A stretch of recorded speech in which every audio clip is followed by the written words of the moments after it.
Hello once again, watchers of good TV. My name is Nick Pell, and this is once again coming from my white room. Now, with Season 2 of The Legend of Korra starting up supposedly in September of this year, I thought I would go back and rewatch Season 1. So this is the review for The Legend of Korra, Book 1, Air. Now, as you can probably guess, the story revolves around the next Avatar directly after Avatar Aang, which is Korra. The show introduces Korra right away, as we see people going out and trying to find the next Avatar. And she's a waterbender originally. She's from the Water Tribe, and when they meet her as like this 2 or 3 year old girl, she's just like basically has fire, earth, and water down already, and she just has to kind of refine how she does them. Janet Barney plays the voice of Korra, and she does a really nice job with it.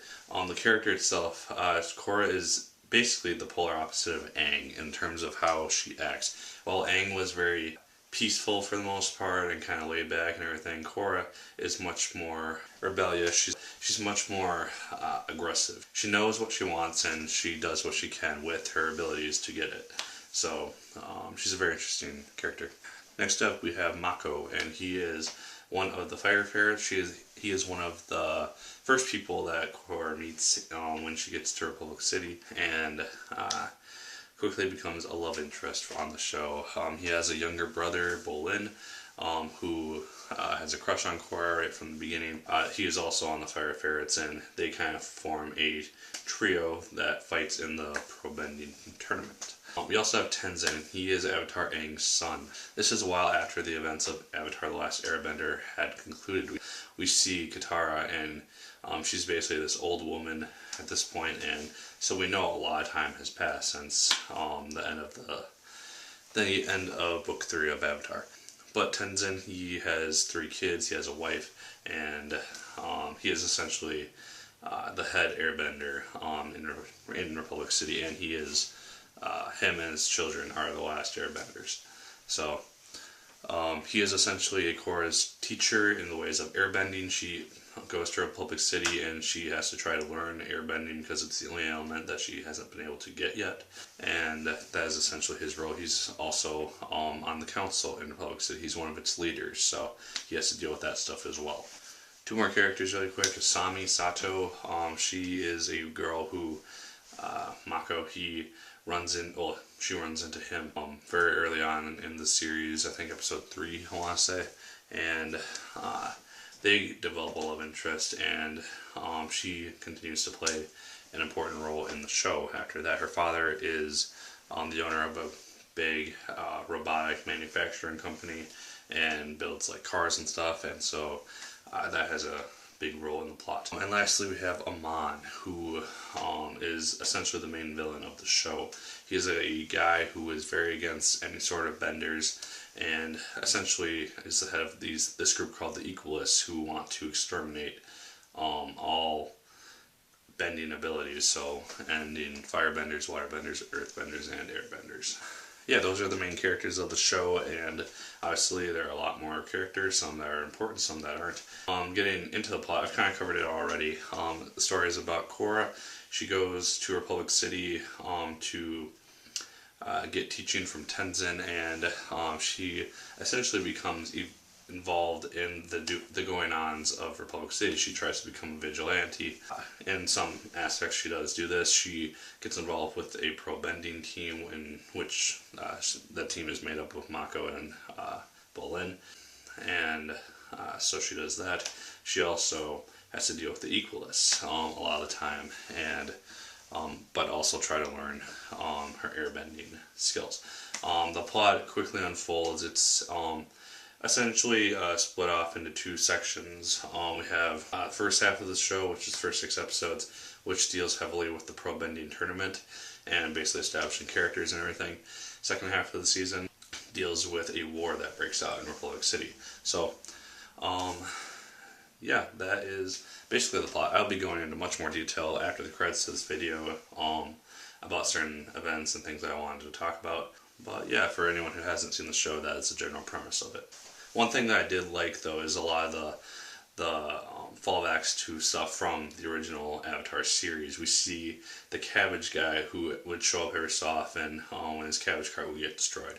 He has created Cabbage Corp, and there is an image of him on a statue holding up a cabbage with his cart by him. I thought that was kind of a cool thing. Also, throughout the show, we see characters from the original Avatar series in flashbacks. We see Toph, we see Aang as a 40-year-old man, and we just see a bunch of different characters during flashbacks, and I thought that was kind of a cool thing that the show did. Originally, the show was supposed to be just a mini-series of 12 episodes, just kind of a thing for fans, because the show became so immensely popular, not just with kids, but with teenagers and 20-year-olds, I'm assuming, too.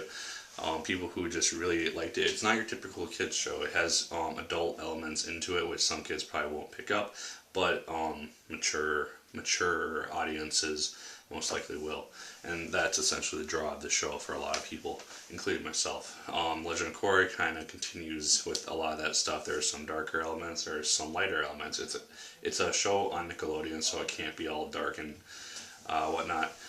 But it does have some of those mature concepts that are kind of a cool thing to delve into, especially towards the end of the show. If you can't tell already, I really enjoyed Legend of Korra. I watched it as it premiered last year, and then recently it came out on DVD, so I decided to pick it up, rewatch it, and review it. Yeah, definitely check it out if you watched Avatar: The Last Airbender, because I know that you will enjoy it. If you're interested in the concept of the show, it's really quite interesting, and Season 2, like I said, is supposed to debut in September sometime. Like, favorite, comment, and subscribe if you so choose. I'd appreciate it immensely. And as always, my good people, my name is Nick Pell, and once again, keep on watching.